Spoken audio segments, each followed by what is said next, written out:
பொதுக்காலம் 22ஆம் வாரம் செப்டம்பர் மாதம் 2ஆம் தேதி செவ்வாய்க்கிழமை. நற்செய்தி வாசகம். புனித லூக்கா எழுதிய நற்செய்தியிலிருந்து வாசகம். அதிகாரம் 4, இறை வார்த்தைகள் 31 முதல் 37 முடிய.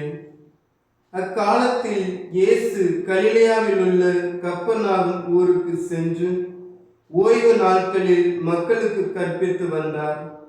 அவருடைய போதனையை குறித்து அவர்கள் வியப்பில் ஆழ்ந்தார்கள்.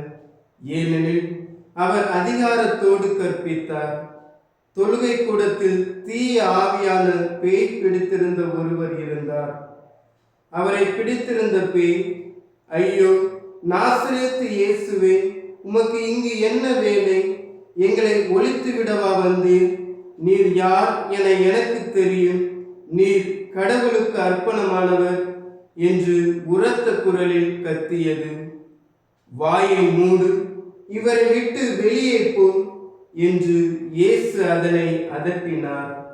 அப்பொழுது பேய் பிடித்தவரை அவர்கள் நடுவே விழச் செய்து அவருக்கு ஒரு தீங்கும் இழைக்காமல் பேய் அவரை விட்டு வெளியேறிற்று.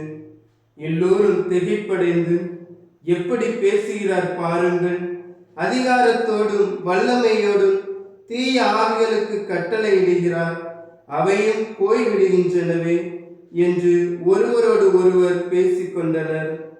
அவரை பற்றிய பேச்சு சுற்றுப்புறமெங்கும் பரவியது. ஆண்டவரின் அருள்வாக்கு. கிறிஸ்துவே, உமக்கு புகழ்.